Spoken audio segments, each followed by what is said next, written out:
ಪಾರ್ವತಿ ಸೊಸೈಟಿಲಿ ತಗೊಬರ್ಬೇಕನ್ ಮಗ ಸೊಸೈಟಿಲಿ ಅಲ್ಲ ಕನಕ ಸೊಸೈಟಿಲಿ ಇಷ್ಟೊಂದು ರಾಗಿ ಕೊಟ್ರ ಎಲ್ಲ ರಾಗಿನೂ ಸೊಸೈಟಿಲೇ ಕೊಟ್ಟಾರ. ನನ್ನ ತಂಗಿ ಮನೆ ಒಂದು ಕ್ವಿಂಟಾಲ್ ಕೊಟ್ಟು ಕಳ್ಸಿದ್ಲು ಕನ್ ಮಗ. ಅವ್ರು ಬೆಳಿತಾರಲ್ಲ. ನಿಮ್ಮ ತಂಗಿ ಮನೆ ರಾಗಿ ಬೆಳಿತಾರೆ? ಕಣ್ ಪಾರ್ವತಿ ಬೆಳಿತಾರೆ. ಸುಮಾರು ಸಲ ಇಲ್ಲದೆ ಹೋದಾಗ ಕೊಟ್ಟವಳೆ. ಚೆನ್ನಾಗೋ ಕನಕ. ನೋಡು ರಾಗಿ ಒಳಗೆ ಕೆಂಪೆ ಅವೆ ಕನಕ.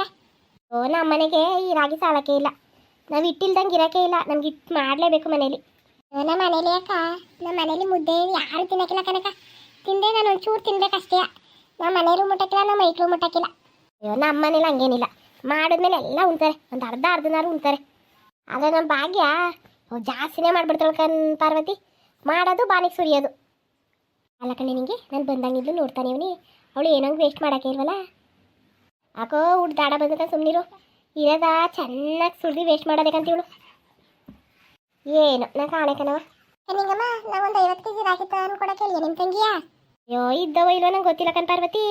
ನಮ್ಮ ಮನೆಗೆ ಆಳೆ 6 ತಿಂಗಳಾಯ್ತು ತಕೋಗಕ್ಕ ಇದ್ದಿ.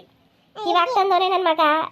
ನಿಂಗಕ್ಕೋ ನಾನೇನು ದುಡ್ಡು ಮಾಡಿ ಕಳಕ್ಕಿಲ್ಲಕ್ಕಂತ ತರ್ಸ್ಕೊಡಕ್ಕ ನಂಗೊಂದು 50 kg ಇದ್ರೆ ಹೇಳ್ತೀನಿ ಬಿಡು. ಇದ್ರೆ ಹೇಳ್ತೀನಿ. ಸರಿ ಕನಕ ಬರ್ತೀನಿ. ಕೂತ್ಕೋ ಪಾರ್ವತಿ. ಟೀ ತರಕ್ಕೆ ಹೋಗಿಲ್ವಾ ಭಾಗ್ಯ? ಕೂತ್ಕೋ. ಅಯ್ಯೋ ಗ್ಯಾಸ್ಟಿಕ್ಕು ಕನಕ ನಾನು ಜಾಸ್ತಿ ಕುಡಿಯೋಕ್ಕಿಲ್ಲ, ಅದನ್ನು ಕೇಳಕ್ಕೆ ಇಲ್ಲ. ತರಕ್ಕೆ ಹೋಗೋಳಕಂತ ಕೂತ್ಕೋ ಮಗ. ಒಂಚೂರು ಕುಡಿದೆ.